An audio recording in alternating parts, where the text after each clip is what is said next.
Hello दोस्तों, मेरे YouTube channel में आप सभी का स्वागत है। यदि आप मेरा YouTube चैनल देख रहे हैं तो इसे सब्सक्राइब करना ना भूलें। pH जब 0 हो जाए तो इसका क्या मतलब होता है?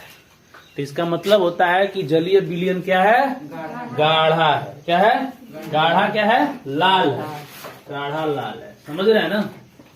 तो pH क्या है? कितने लोगों को पता चला pH क्या है? तो pH एक पैमाना है, स्केल है। क्या? स्केल है, जिसका मतलब होता है P फॉर प्रोटेंज, H फॉर हाइड्रोजन। प्रोटेंज का मतलब होता है पावर। क्या? पावर। पावर ऑफ हाइड्रोजन मतलब होता है हाइड्रोजन की शक्ति। तो हाइड्रोजन की शक्ति बताने वाले यंत्र को क्या कहते हैं? pH स्केल कहते हैं। P हमेशा स्मॉल लेटर होता है। कौन सा लेटर होता है? स्मॉल लेटर होता है। और H कैसा लेटर होता है? कैपिटल लेटर होता है। तो आर्हेनियस का जो सिद्धांत था ना, उन्हीं के सिद्धांत पर pH स्केल बना था। कहाँ है? इसलिए कि आर्हेनियस ने कहा था कि कोई भी अम्ल हो या चाहे क्षार हो, वो जल में घुल करके क्या देते हैं?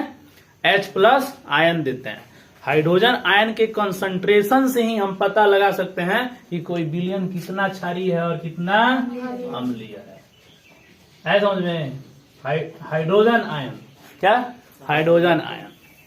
जैसे कि जो जल होता है ना, जल को हम क्या करते हैं? जब हम तोड़ते हैं तो दो ही बनता है, H+ और OH-। देखिए ध्यान से, दो बन रहा है ना, H+ और OH-। दो गो चीज बनता है, ठीक है। लेकिन इसमें H+ OH- आयन। लेकिन जल में सिर्फ दो ही चीज होता है। क्या होता है? बोलिए। ऑक्सीजन और हाइड्रोजन। ये हाइड्रोजन और हाइड्रो ऑक्साइड आयन होता है, H+ और OH-। ऐसा समझ में? तो वही आर्हेनियस कहते हैं ना कि यदि अम्ल होगा, तो अम्ल यदि है और चाहे यदि मान लीजिए क्षारक है, ठीक है, तो अम्ल कहने का मतलब अम्ल कहने का मतलब HCl। और HCl जब जल में घुलेगा तो ये H+ आयन देगा। ये कौन कहते हैं? आर्हेनियस कहते हैं। और ये भी कहते हैं यदि H2SO4 हो और इसको जल में डालिए तो ये भी H+ आयन देगा और ये SO4 आयन बाहर निकल जाएगा। उसी तरह से ये कहते हैं क्या कि यदि आप यूज करेंगे कौन सा? HNO3। HNO3 क्या है? आयन है ना। यदि H2O में इसको डालिएगा तो फिर ये क्या मिलेगा? H+ और NO3-। तो यहां पर हम क्या देख रहे हैं? हाइड्रोजन आयन, हाइड्रोजन आयन और हाइड्रोजन आयन। तो जब कोई जलीय विलयन या एक्वस सॉल्यूशन जल में घुलता है तो क्या देता है? H+ आयन, H+ आयन और H+ आयन। इसका मतलब ये होता है कि ये जो विलयन है ये क्या है? अम्लीय है। ये किसका सिद्धांत है? आर्हेनियस का सिद्धांत है। किसका सिद्धांत है? आर्हेनियस। आर्हेनियस का सिद्धांत है। किसका सिद्धांत है? आर्हेनियस।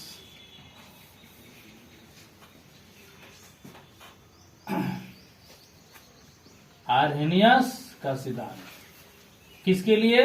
अम्ल और क्षारक के लिए।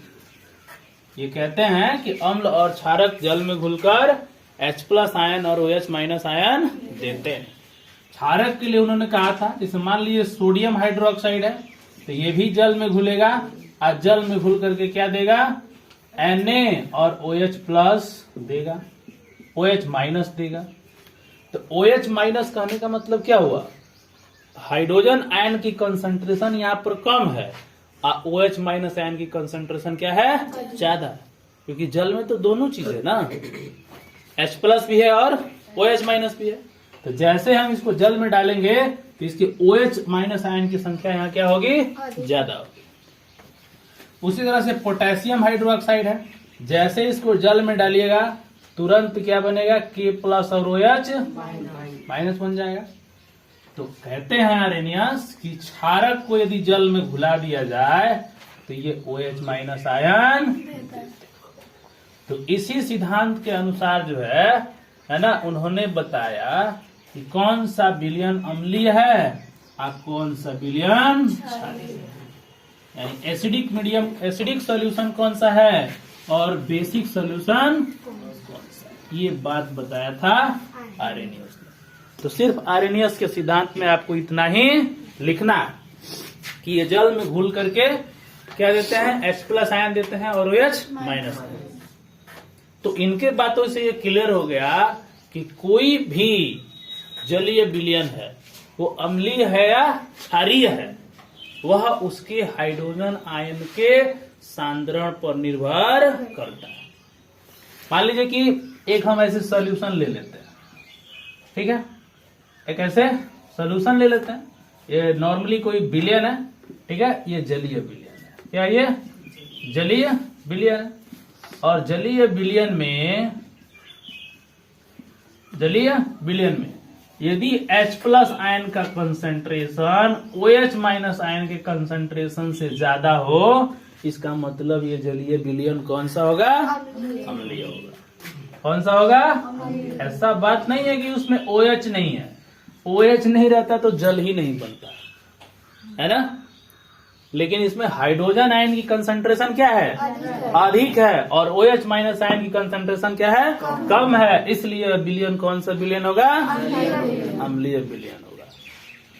आया समझ में। लेकिन यदि यही सॉल्यूशन फिर से ले लिया जाए और कहा जाए कि OH माइनस आयन का कंसंट्रेशन जो है H+ आयन के कंसंट्रेशन से ज्यादा है, इसका मतलब यह विलयन कौन सा होगा, क्षारीय होगा। कौन सा विलयन होगा, क्षारीय विलयन होगा। समझ में आ रहा है। तो अम्लीय विलयन क्या है और क्षारीय विलयन क्या है, है समझ में। अम्लीय विलयन क्या है, और देखिए ये जितना पढ़ा रहे हैं ना, यदि इस चीज को गौर से पढ़ें, ठीक है, तो अगली साल से हम एक फॉर्म भरवाएंगे। इसरो एक कंपनी है, कंपनी क्या है, एक स्पेस बनाने वाली स्पेस रिसर्च सेंटर, यानी जो सैटेलाइट वगैरह बनाती है ना, इसरो। तो इसरो जो है क्या करती है ना कि 15 या 20 दिन के लिए एक ट्रेनिंग देती है, ठीक है, जैसे जो सैटेलाइट वगैरह होते हैं इन सब के बारे में जानकारी देती है इसरो, ठीक है। एक ट्रेनिंग होता है इसमें, इंडियन स्पेस रिसर्च ऑर्गेनाइजेशन, ठीक है। तो इसमें जो है कक्षा 7 कक्षा 8 के बच्चों को सेलेक्ट करती है, ठीक है, और बच्चों को जो है यहाँ तक इनाम भी देती है, और साथ साथ जो है उनको जो अच्छे लड़के होते हैं, जो बढ़िया होते हैं, उनको सेलेक्ट भी करती है और उसको पढ़ाने का भी काम करती है। तो यदि आप लोग को जिस तरीके से पढ़ा रहे हैं, ये आप पॉइंट टू पॉइंट जानकारी रखेंगे ना, ठीक है, तो आपको जो है बहुत बढ़िया मतलब फायदा होने वाला है। अभी हमको कुछ दिन पहले उसके बारे में पता चला तो मुझे लगा नहीं, बच्चों को तैयार करना चाहिए, है ना।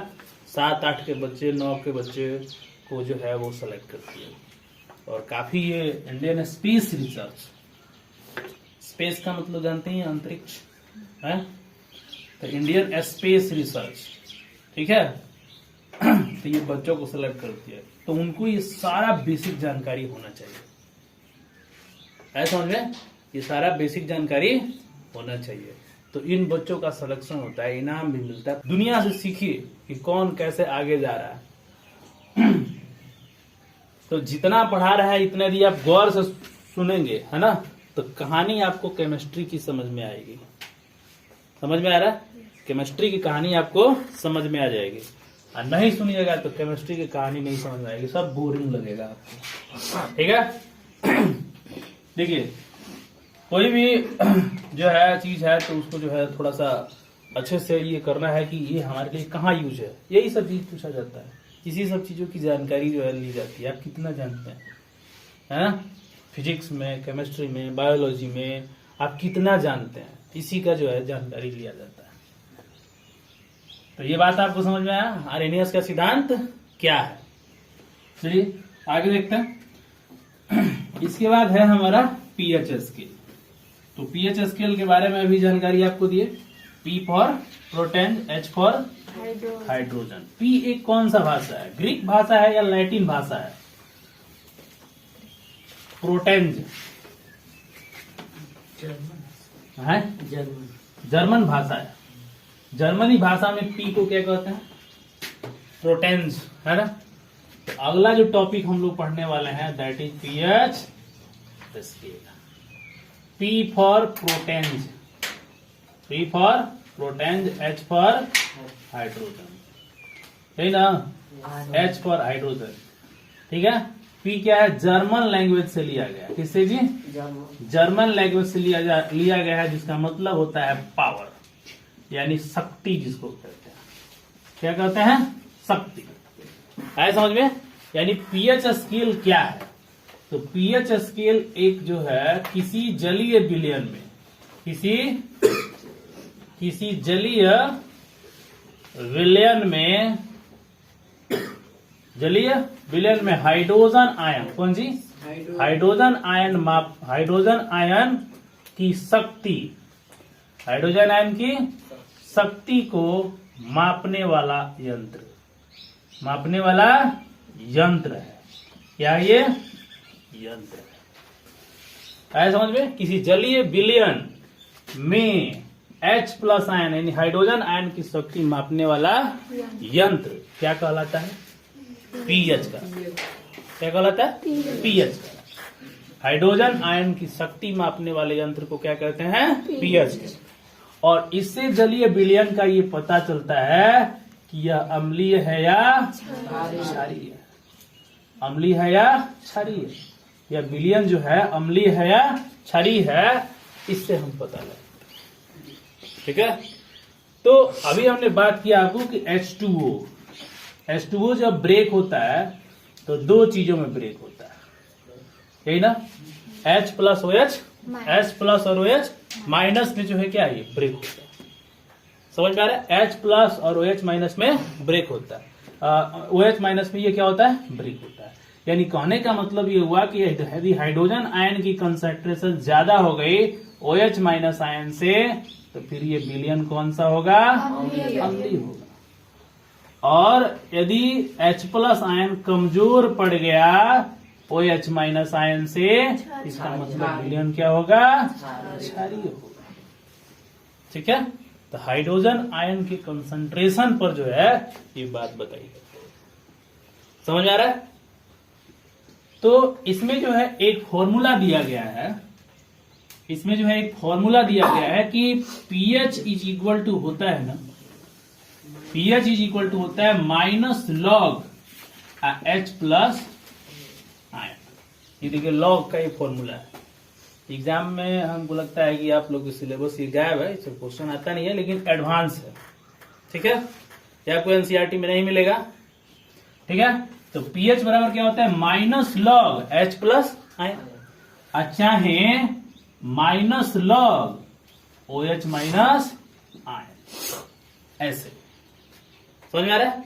Minus log OH minus ion. अच्छा है, हम ऐसे भी लिखते हैं 1 अपॉन अ लॉग। 1 अपॉन करेंगे ना तो ये माइनस हट जाएगा। समझ में आ रहा है? 1 अपॉन करेंगे तो माइनस क्या होगा? हट जाएगा। तो इस तरह से पीएच का वैल्यू निकालते हैं। ये H प्लस आयन है क्या? तो हाइड्रोजन आयन का सांद्रण है। क्या ये? हाइड्रोजन आयन का क्या है? ये सांद्रण है। हाइड्रोजन आयन का सांद्रण है, concentration of hydrogen ion. OH minus ion क्या है ना? हाइड्रोक्साइड आयन का क्या है? सांद्रण। हाइड्रोक्साइड आयन का क्या है? सांद्रण। आए समझ में? हाइड्रोक्साइड आयन का सांद्रण। H प्लस आयन और OH माइनस आयन। समझ में आ रहा है? H प्लस आयन और OH माइनस आयन क्या है? हाइड्रोजन आयन का ये सांद्रण है। ठीक है। तो हाइड्रोजन आयन का सांद्रण और OH माइनस आयन का सांद्रण, इन दोनों सांद्रणों पर निर्भर करता है कि कोई भी विलयन अम्लीय है या क्षारीय। ठीक है। तो पीएच स्केल में क्या कहा जाता है, इस चीज को जरा हम लोग समझते हैं। पीएच स्केल में जो है क्या कहा जा रहा है, तो पीएच स्केल में होता ये है ना कि पीएच स्केल एक ऐसा स्केल होता है जिस पर 0 से लेकर के 14 तक नंबर अंकित होता है। इसका मीडिएटर होता है कौन सा? 7। इसका मीडिएटर कौन सा होता है? 7 होता है। समझ में आ रहा है? ध्यान दीजिएगा, मीडिएटर कौन सा होता है? 7। इसके बाद 1 2 3 4 5 और 6, 7 8 9 10 11 12 और 13, यानी 0 से लेके 14 तक नंबर अंकित होते हैं। समझ में आ रहा है? 0 से लेके 14 तक नंबर अंकित होता है। अब यहां पर गौर से देखें तो ये इसको पता है क्या बोलते हैं? इसको बोलते हैं पीएच वैल्यू। क्या बोलते हैं जी? हाँ, पीएच वैल्यू, यानी पीएच मान का क्या? पीएच मान। तो पीएच मान कितने से कितने तक अंकित रहता है? 0 से लेके 14 तक अंकित रहता है। समझ में? तो ये जो पीएच का जो वैल्यू है, यदि 7 हो जाए, क्या हो जाए? 7 हो जाए, तो यहां पर जो बिलियन मिलेगा ना, वो उदासीन मिलेगा। क्या? उदासीन किसको बोलता है? मैंने जैसे बताया था कि वह ना तो अम्लीय होता है और ना क्षारीय होता है। लेकिन इससे ऊपर क्या होता है? जब 7 से ऊपर बढ़िएगा ना, तो बिलियन क्या होता है? बिलियन की जो क्षारीयता होती है ना, वो बढ़ती है। क्या है? बढ़ती है। बिलियन की क्षारीयता बढ़ती है, लेकिन क्या घटती है? ये भी बताइए। अम्लीयता घटती है, क्षारीयता बढ़ती है और अम्लीयता घटती है। अम्लीयता क्यों? इसलिए कि जितना ही पीएच वैल्यू ज्यादा होगा, उतना ही OH माइनस आयन का कंसंट्रेशन बढ़ेगा और H प्लस आयन का कंसंट्रेशन घटेगा। जबकि अभी हम आपको बताएं, कोई भी अम्ल क्षारीय है या अम्लीय है, या H प्लस आयन और OH माइनस आयन पर निर्भर करता है। तो अम्लीयता घटती है और क्षारीयता बढ़ती है। लेकिन जब वही आप नीचे की तरफ आएंगे, 0 के तरफ, तब हम कहेंगे कि अम्लीयता बढ़ती है और क्षारीयता घटती है। समझ आ रहा है? और क्षारीयता घटती है। लेकिन pH इज इक्वल टू 7 हो जाए, तो इस पर बिलियन क्या होगा? उदासीन। और यहां पर हम pH क्या ले रहे हैं? Greater than 7। और यहां पर pH क्या ले रहे हैं? Less than 7। है समझ में? तो 3 बातों को आपको ध्यान रखना है। यदि किसी बिलियन का pH मान, यदि किसी बिलियन का pH मान 7 से ज्यादा हो जाए, तो वह बिलियन क्या होगा? क्षारीय होगा। और यदि किसी बिलियन का pH मान 7 से कम हो जाए, तो वह बिलियन अम्लीय होगा। और यदि किसी pH का मान 7 के बराबर हो जाए, तो वह बिलियन उदासीन। क्या होगा? उदासीन। ऐसा समझ में आ रहा है? तो pH स्केल से हम पता लगा लेते हैं कि वह बिलियन कितना अम्लीय है और कितना क्षारीय है। सिर्फ इतना ही नहीं, pH से यह भी पता लगाते हैं कि यह pH, ये भी पता लगाते हैं वो कितना क्षारीय होगा और कितना अम्लीय होगा। समझ में आ रहा है?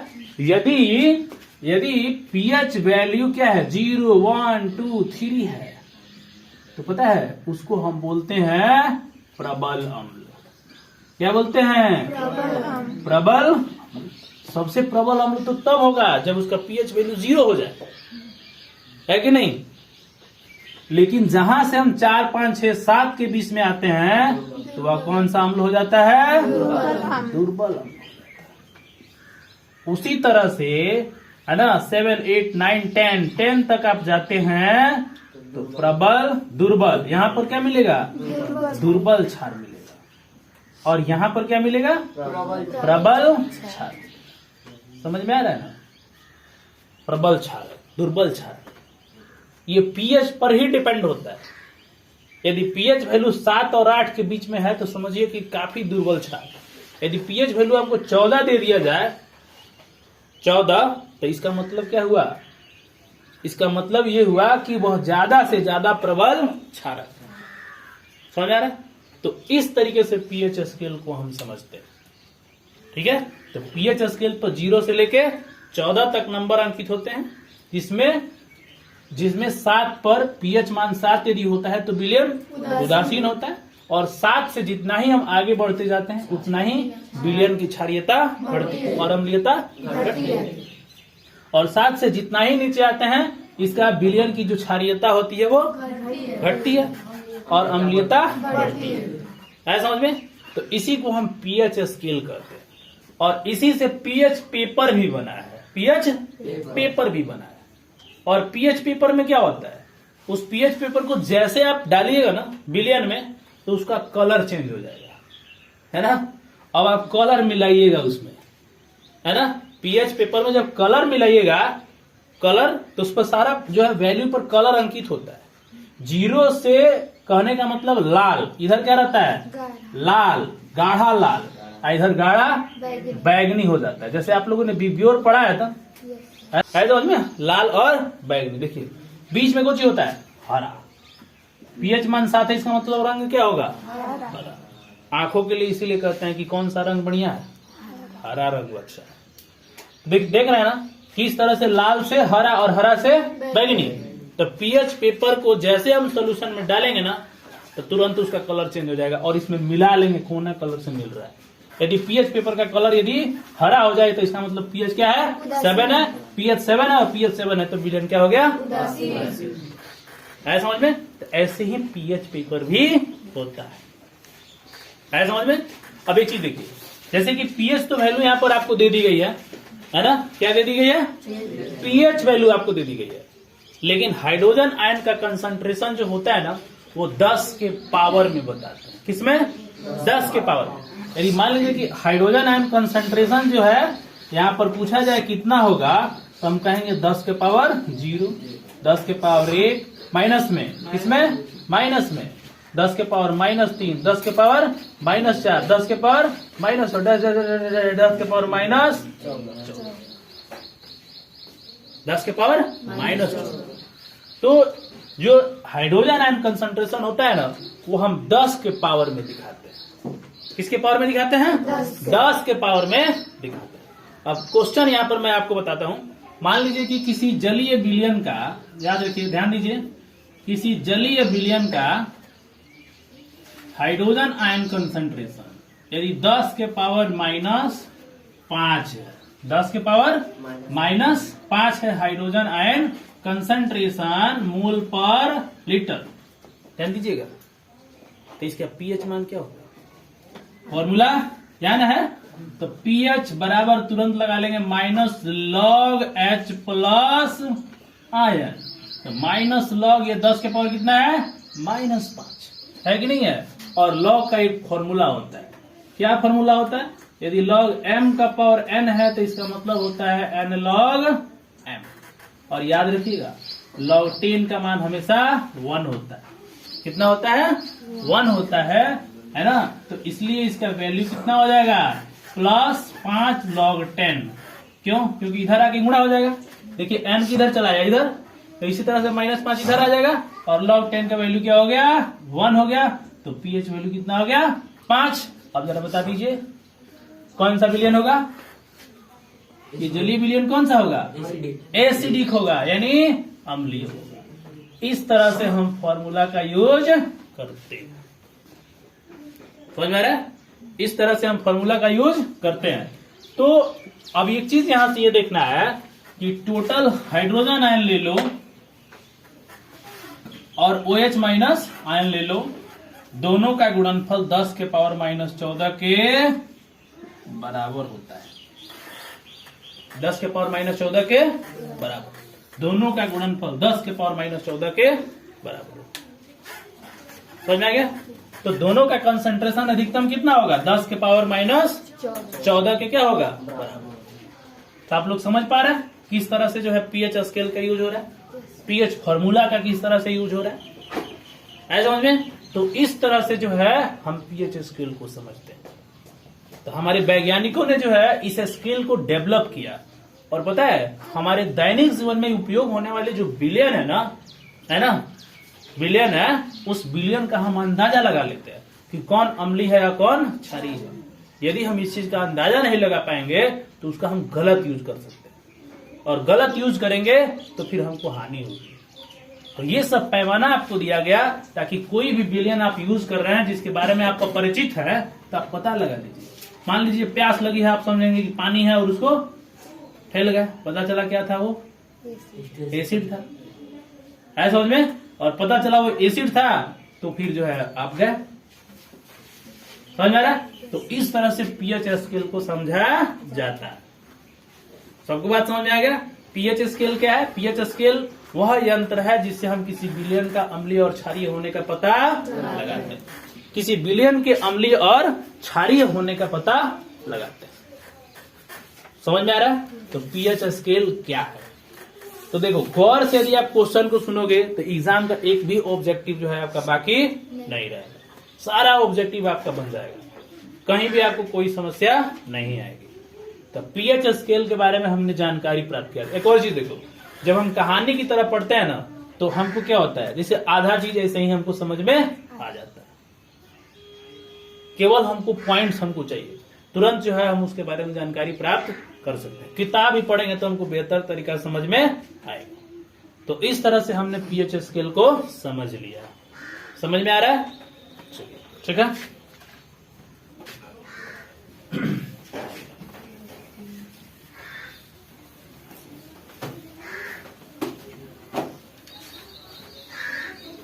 एक बार की बात है ना, अब्राहम लिंकन का नाम सुने आप लोग? कौन है ये? है अमेरिका के राष्ट्रपति अब्राहम लिंकन। पता है, वो मोची के बेटा थे। वो कोई बहुत बड़े घराने से बिलोंग नहीं करते थे, वो एक मोची के बेटा था। और स्टार्टिंग में जो है उनका परिवार मतलब स्थिति इतना खराब था, इतनी दयनीय स्थिति थी, वो एक लाइब्रेरी में काम करते थे। सोचिए, लाइब्रेरी में काम करते थे, झाड़ू पोछा का काम करते थे। कौन? Abraham Lincoln. लेकिन खुदा की किस्मत कहा जाए, किसी को किताब पढ़ने को नहीं मिलता है। कोई व्यक्ति इतना गरीब होता है कि उसको किताब खरीदने के पैसे नहीं होते हैं, लेकिन खुदा की किस्मत ये थी कि उनको किताबों में झाड़ू लगाने का मौका मिल गया था। इससे बड़ी बात क्या हो सकती थी, है ना? तो उन्होंने इस चीज को फायदा उठाया, क्या कि ठीक है मैं झाड़ू पोछा यही लगाऊंगा, लेकिन यह मेरे लिए एक बहुत बढ़िया मौका है कि मैं पढ़ सकता हूं, है ना? और वहीं से वो पढ़ना स्टार्ट किए और पढ़ते पढ़ते जो है आगे निकल गए और एक दिन अमेरिका के राष्ट्रपति बन गए। लेकिन देखिएगा, गांव के जो लोग होते हैं ना, यदि ऊंचे शिखर पर चले जाते हैं तो कुछ लोग ऐसे होते हैं ना, उसका महत्व तो नहीं देते हैं। अरे ये तो नकल से पास किया होगा, है कि नहीं? अरे ये तो जो है पैसा दे के पास किया होगा। गांव के लोग वैल्यू नहीं देते। तो कुछ ऐसा ही इनके साथ हुआ। ये जब ये गए राष्ट्रपति बने हुए थे तो इनको शपथ ग्रहण करना था, तो एक सभा लगी हुई थी और उसी सभा में गए अपना शपथ ग्रहण करने के लिए। जब इनको मंच पर बुलाया गया, है ना, कि अब्राहम लिंकन को आमंत्रित किया जाता है। जब अब्राहम लिंकन मंच पर आते हैं तो एक महिला जो है उस सभा से खड़ी होती है और पता है क्या बोलती है? बोलती है, ना रे रे रे, ये तो मोची का बेटा है, ये राष्ट्रपति कैसे बन गया? इसकी क्या औकात है? ये कैसे देश को संभालेगा? और चारों तरफ सन्नाटा छा गया इस महिला को देख करके, और लोगों के अंदर गुस्सा भी उठा, है ना? लेकिन अब्राहम लिंकन ने सबको शांति से धीरज बजाते हुए कहा कि आप लोग बैठिए। उन्होंने महिला से कुछ नहीं कहा उस वक्त। वो भी चाहे होते दो चार झापड़ लगा दिए होते उसको, लेकिन फिर कहना, किसी भी इंसान को यदि जवाब दो ना, हर पढ़ने वाला इंसान और हर शिक्षा वाला इंसान होता है ना, वो बात से मारता है, वो हाथ पैर नहीं चलाता है। उसका सबसे बड़ा हथियार क्या है? शिक्षा। सबसे बड़ा हथियार क्या है? बातों में दम। उसने महिला से कहा, कोई बात नहीं, मैं मानता हूं कि मैं मोची का बेटा हूं, लेकिन एक चीज याद रखिएगा, जिस तरीके से मेरे पिताजी ने आपके जूते और आपके चप्पल को मरम्मत करने में कहीं कसर नहीं छोड़ी है, ठीक उसी प्रकार मैं एक मोची का बेटा होते हुए इस अमेरिका को संभालने में कसर नहीं छोड़ूंगा।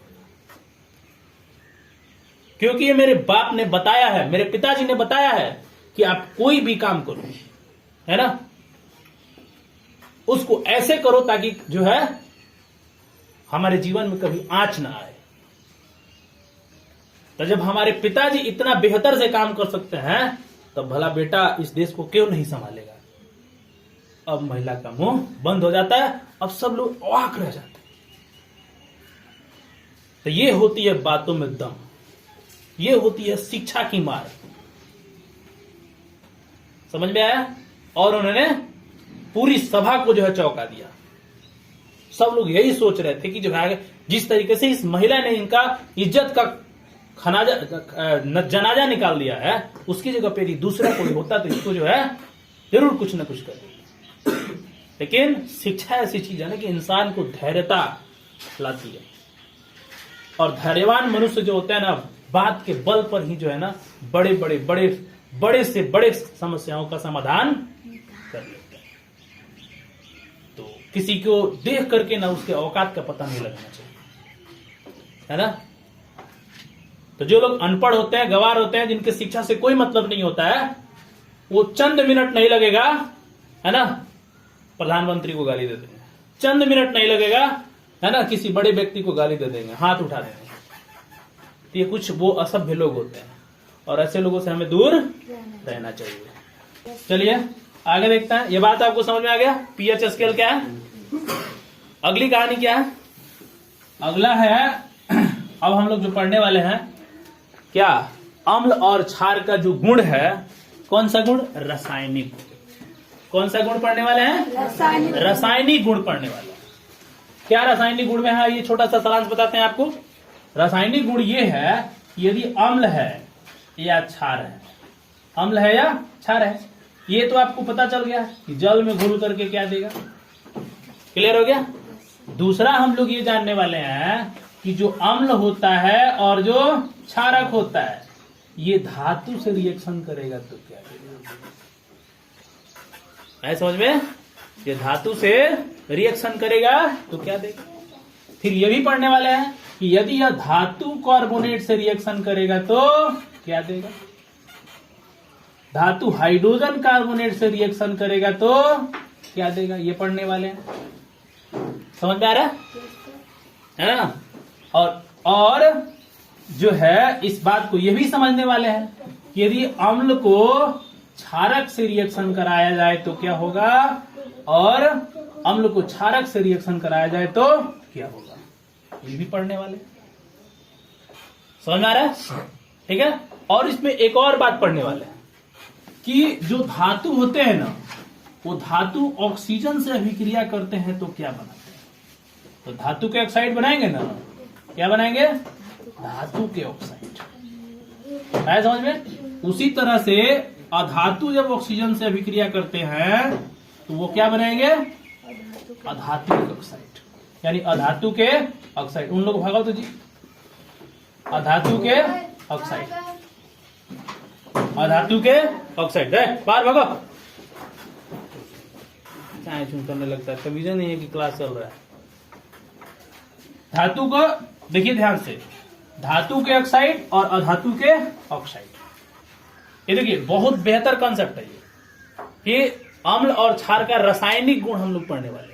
रासायनिक गुण में क्या देखेंगे? जल से अभिक्रिया करता है तो क्या बनाता है, धातु से अभिक्रिया करेगा तो क्या बनाएगा, धातु कार्बोनेट से अभिक्रिया करेगा तो क्या बनाएगा, धातु हाइड्रोजन कार्बोनेट से रिएक्शन करेगा तो क्या बनाएगा, धातु हाइड्रोजन कार्बोनेट। कौन सा? हाइड्रोजन कार्बोनेट से रिएक्शन करेगा तो क्या बनाएगा। और ये भी देखने वाले हैं कि यदि अम्ल को क्षारक से अभिक्रिया करा दिया जाए तो क्या। और ये भी देखने वाले हैं कि धातु के ऑक्सीजन क्या बनाते हैं, धातु के ऑक्साइड। अधातु के ऑक्सीजन क्या बनाते हैं, अधातु के ऑक्साइड। तो ये बात आपको दिमाग में रखना है कि धातु ऑक्सीजन से अभिक्रिया करता है तो धातु का ऑक्साइड बनाता है, और यह जो है क्षारीय माध्यम होता है। कौन सा? और अधातु के ऑक्साइड जो होते हैं ये अम्लीय होते हैं। क्या होते हैं? लेकिन कभी कभी ऐसा होता है कि कुछ धातु के ऑक्साइड अम्लीय भी होते हैं और क्षारीय भी होते हैं। गौर कीजिएगा मेरी बात पर, ये प्रश्न एग्जाम में पूछा जाता है कि जिस धातु के ऑक्साइड अम्लीय या क्षारीय होते हैं उनको हम उभयधर्मी कहते हैं। क्या कहते हैं जी? उभयधर्मी। उभय माने क्या होता है? दोनों धर्म को पालने वाले को क्या कहते हैं? और दोनों धर्म क्या है? अम्लीय का गुण भी रखता है और क्षारीय का भी। इसको अंग्रेजी में कहता है एम्फोटेरिक ऑक्साइड। क्या? Amphoteric oxide. अधातु ऑक्सीजन से रिएक्शन करता है तो अधातु का ऑक्साइड बनाता है। जैसे मान लीजिए कि सल्फर है, O2 से रिएक्शन करेगा तो क्या बनाएगा? SO2 बनाएगा ना। और यह एसिडिक इन नेचर होता है। एसिडिक कहने का मतलब अम्लीय होता है। क्या होता है? ये अम्लीय होता है। जैसे मान लीजिए कि एल्युमिनियम है, एल्युमिनियम ऑक्सीजन से रिएक्शन करेगा तो क्या बनाएगा? Al2O3। और ये भी याद रखिए, ये भी अम्लीय होता है और ये भी क्षारीय होता है। इसका उदाहरण है समझ में? उसी तरह से कैल्शियम है, कैल्शियम को ऑक्सीजन से रिएक्शन कराइएगा तो क्या बनेगा? CaO। और ये क्षारीय प्रकृति का होगा। समझ में आ रहा है? किस प्रकृति का होगा? क्षारीय। तो कहने का मतलब ये है कि अम्ल और क्षार को, किसको जी? अम्ल और क्षार को हमको रिएक्शन किससे कराना है?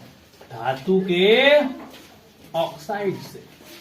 धातु के ऑक्साइड से और अधातु के ऑक्साइड से। समझ में आ रहा है कि नहीं आ रहा है? धातु के ऑक्साइड से और अधातु के ऑक्साइड से। यानी कहने का मतलब अम्ल और क्षार का रिएक्शन किससे कराना है? धातु के ऑक्साइड से। अम्ल और क्षार का रिएक्शन किससे कराना है? समझ आ रहा है? तो इस तरीके से हमको रिएक्शन कराना है और इसके गुणों को क्या करना है? समझना है। ठीक है? अब ये पॉइंट आपको समझ में आ रहा है तो चाहे आप जो है धातु के ऑक्साइड, धातु से अभिक्रिया कराओ, चाहे धातु कार्बोनेट से कराओ, चाहे धातु के ऑक्साइड से कराओ, सब में क्या बनेगा? एक नया सबस्टेंस जिसको हम लवण कहते हैं। क्या कहते हैं? लवण, यानी जिसे हम साल्ट के नाम से जानते हैं। समझ में? सब में क्या बनेगा? साल्ट बनेगा। समझ में आ रहा है? चलिए एग्जाम्पल लेते हैं। एग्जाम्पल क्या है कि यदि अम्ल कहने का मतलब HCl, और HCl को धातु से रिएक्शन करा दे, किससे? धातु से रिएक्शन करा दे तो बनेगा लवण और बनेगा हाइड्रोजन गैस। क्या बनेगा? लवण और हाइड्रोजन। तो याद रखिएगा, क्या कॉन्सेप्ट याद होना चाहिए कि अम्ल और क्षार धातु से अभिक्रिया करके लवण और हाइड्रोजन गैस। तो भले ये तो चेंज हो जाएगा ना, लेकिन यह जो है धातु रिएक्शन में कभी चेंज नहीं। हाइड्रोजन गैस निकलना ही निकलना है उसको। यानी कॉन्सेप्ट क्या है कि जब अम्ल और क्षार धातु से अभिक्रिया करते हैं तो लवण और हाइड्रोजन गैस बनाते हैं। समझ में आ रहा है? तो क्या कॉन्सेप्ट रहना चाहिए कि अम्ल हो चाहे क्षारक हो, जब ये धातु से रिएक्शन करते हैं तो ये लवण बनाते हैं और हाइड्रोजन फिक्स है कि इसको हाइड्रोजन गैस बनाना है। कॉन्सेप्ट याद रहेगा। दूसरा कॉन्सेप्ट क्या है कि यदि धातु कार्बोनेट से रिएक्शन करा दिया जाए, किससे? धातु कार्बोनेट से रिएक्शन करा दिया जाए तो धातु कार्बोनेट न है जी। जैसे मान लीजिए कि HCl है, इसको हम जो है रिएक्शन करा देते हैं केकरा से? Na2CO3 से रिएक्शन करा देते हैं। ये कौन सी बन गया? सोडियम कार्बोनेट बन गया। क्या ये? Sodium carbonate. और जैसे इससे रिएक्शन करेगा ना तो ये सोडियम Cl से मिल जाएगा, जिसको बना लेगा क्या? NaCl। और पता है ये CO3 है। जैसे जल में घुलेगा ना तो फटाफट इसमें से CO2 क्या होगा? निकल जाएगा। और तब जो है इसमें H और इसका O मिलके क्या बना लेगा? H2O बना लेगा। समझ में? तो याद रखिएगा कि धातु, अम्ल और क्षारक धातु से अभिक्रिया करके लवण, कार्बन डाइऑक्साइड और जल बनाते हैं। लवण, कार्बन डाइऑक्साइड और जल बनाते हैं। तो NaCl क्या हो गया यहाँ पे? लवण हो गया। और ये क्या बन गया? जल। इसमें क्या हाइड्रोजन गैस निकला? नहीं। समझ में आया? लेकिन ये बैलेंस नहीं है, इसलिए इसको क्या करना होगा? बैलेंस करना होगा। 2 NaCl हो गया तो 2 इधर भी हो गया। इधर देखो CO2 एगो मिला लो CO3, ये हो गया H2, तो इधर क्या कर लो? बैलेंस हो गया। समझ में आ रहा है? तो एक प्रॉपर्टी, दूसरा प्रॉपर्टी, तीसरा प्रॉपर्टी क्या है? तीसरा प्रॉपर्टी ये है कि अम्ल और क्षार, अम्ल और क्षार आपस में रिएक्शन करके लवण और जल बनाते हैं। क्या बनाते हैं? लवण और जल बनाते हैं। और यहाँ एक नया एक टॉपिक मिल रहा है जिसका नाम है उदासीनीकरण अभिक्रिया। क्या नाम है जी? Neutralisation reaction. जैसा कि मैंने कल आपको बताया था कि हाड़ा जब काटता है तो उस पर अब क्या लगाते हैं? चूना। तो उसमें कौन सी प्रक्रिया होती है? उदासीनीकरण अभिक्रिया होती है। क्यों? उदासीनीकरण अभिक्रिया वह अभिक्रिया है जिसमें अम्ल क्षार से अभिक्रिया करके एक दूसरे के प्रभाव को खत्म कर देते हैं, काट देते हैं, एक दूसरे के प्रभाव को खत्म कर देते हैं। है समझ में? एक दूसरे के प्रभाव को क्या करते हैं? खत्म कर देते हैं। इस तरह से उदासीनीकरण अभिक्रिया होती है। तो यहाँ पे देखिए अम्ल और क्षारक दोनों रिएक्शन कर रहे हैं, और दोनों रिएक्शन कर रहे हैं तो यहाँ क्या बन रहा है? लवण। और ये क्या बन रहा है? जल। कोई पूछे कि लवण का pH मान बताओ, 7 कहेंगे। क्यों? क्योंकि दोनों क्या हो गए? दोनों एक दूसरे के प्रभाव को खत्म कर देंगे। एक दूसरे के प्रभाव को खत्म करेंगे तो ना अम्लीय होगा ना क्षारीय होगा। लेकिन एक चीज याद रखना है, कब? जब ये अम्ल भी प्रबल हो और क्षार भी प्रबल हो। चाहे प्रबल हो और चाहे ये दुर्बल हो, दोनों क्या हो? दुर्बल। या तो दोनों दुर्बल हो या तो दोनों प्रबल हो, तभी एक दूसरे के प्रभाव को पूर्ण रूप से खत्म कर देते हैं। और जो लवण बनता है उस दौरान उसकी वैल्यू क्या होती है? pH value 7। आया समझ में? अब जरा एक बात बताइए, है ना, एक सिंपल सा एग्जांपल लेते हैं। एक बीकर लीजिए और उसमें जो है आप 100 ग्राम नमक डालिए, 100 ग्राम नमक और 100 ग्राम चीनी डालिए। जब आप दोनों को मिलाइएगा तो आपको पता ही नहीं चलेगा कि वो नमकीन है या मीठा है। लेकिन अब थोड़ा सा चीनी और बढ़ा दीजिए, किसका प्रभाव होगा? मीठा का। एकदम वही बात यहाँ पर समझना है कि यदि दोनों प्रबल होगा तो किसी का प्रभाव नहीं होगा, दोनों दुर्बल होगा तो किसी का प्रभाव नहीं होगा। लेकिन यदि एक प्रबल हो जाए और एक क्या हो जाए? दुर्बल हो जाए तो प्रभाव किसका होगा? प्रबल। यदि ये प्रबल अम्ल हो और ये क्षारक हो तो बताइए लवण में किसका प्रभाव दिखेगा? अम्ल का। इसलिए लवण कौन सा होगा? समझ में आया? अम्लीय लवण। ठीक है। लेकिन यदि मान लीजिए क्षारक प्रबल हो जाए, है ना, और दुर्बल अम्ल हो जाए, तब किसका प्रभाव होगा? तब बताइए किसका प्रभाव होगा? क्षारक का। वह लवण कैसा होगा? तो यहां से क्लियर हो गया कि लवण 3 तरह के होते हैं: उदासीन लवण, अम्लीय लवण और क्षारीय लवण। समझ में? अम्लीय लवण और क्षारीय लवण। तो लवण कब बनता है? कि जब अम्ल क्षारक से अभिक्रिया करते हैं तो लवण और जल बनाते हैं। क्या बनाते हैं? लवण और जल बनाते हैं।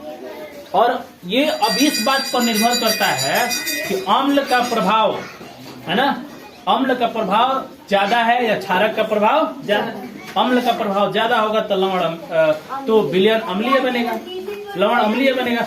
बाहर जाओ, आए समझ में? और यदि क्षारक का प्रभाव ज्यादा हो तो विलयन कैसा बनेगा? तो आप क्या देख रहे हैं? किस तरह से लवण का निर्माण हो रहा है। तो पूछा जाए क्वेश्चन में कि लवण का निर्माण कैसे होता है, ये बताइए। तो उदासीनीकरण अभिक्रिया के फलस्वरूप लवण का निर्माण होता है समझ में? और उसके साथ साथ क्या बनता है? जल बनता है। लेकिन ये भी तो देख रहे हैं ना कि जब HCl धातु के साथ रिएक्शन कर रहा है तभी क्या बना रहा है, लवण। ठीक है। अब जब मान लीजिए कि क्षार को भी यदि देखा जाए, जैसे मान लीजिए NaOH है, NaOH है, इसको Zn से रिएक्शन करा देंगे तो ये बनेगा Na2ZnO2 और क्या बनेगा, इसमें H2 गैस बाहर निकलेगा। और पता है Na2ZnO2 क्या होता है, इसको कहते हैं सोडियम जिंकेट। क्या कहते हैं, सोडियम जिंकेट। अक्सर एग्जाम में पूछता है कि सोडियम जिंकेट का रासायनिक सूत्र क्या होता है, Na2Zn। और ये भी क्या है, लवण है जो क्षार के फलस्वरूप बनता है। क्षार से कोई धातु अभिक्रिया करता है तो सोडियम जिंकेट का निर्माण होता है। समझ में आ रहा है? तो इस तरह से हम देख रहे हैं क्या कि अम्ल धातु से अभिक्रिया करेगा तब भी लवण बनेगा, है ना। अम्ल क्षारक धातु से अभिक्रिया करेगा तब भी लवण बनेगा, लेकिन उसको हाइड्रोजन गैस निकलेगा। लेकिन अम्ल क्षार से अभिक्रिया करेगा तब भी लवण बनेगा, लेकिन वहां जल बनेगा। लेकिन अम्ल और क्षार जब धातु कार्बोनेट से अभिक्रिया करते हैं तो वहां पे एक चीज एक्स्ट्रा बनता है, क्या, CO2 कार्बन डाइऑक्साइड एक्स्ट्रा बनता है। ये तीन बातें आपको ध्यान में रखना है। तो ये चीज आपको क्लियर हो गया कि उदाहरण के उदासीनीकरण अभिक्रिया क्या है और उदासीनीकरण अभिक्रिया के फलस्वरूप क्या बन रहा है, लवण का निर्माण हो रहा है। तो लवण कितने तरह के हो गए, 3 तरह के, अम्लीय लवण और क्षारीय लवण और उदासीन लवण। उदासीन लवण का पीएच वैल्यू कितना होता है, 7। अम्लीय लवण का पीएच वैल्यू 7 से कम और क्षारीय लवण का पीएच वैल्यू 8 से ज्यादा होता है। समझ में आ रहा है? तो इस तरह से हमने इस टॉपिक को क्लियर किया। अब यहाँ पर आपको कंसेप्ट देखना है।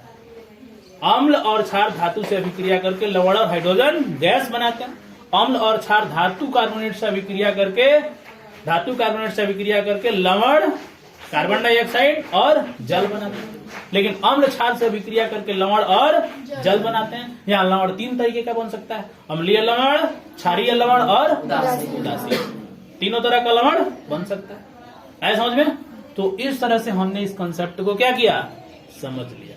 तो ये एक छोटा सा कंसेप्ट है, लेकिन इस पर हम लोग डिटेल से चर्चा करेंगे। ठीक है। इसमें 2-2, 3-3 जो है हम रिएक्शन पढ़ेंगे और इसको समझने का प्रयास करेंगे। तो आपको लवण तक आपको पढ़ करके आना है।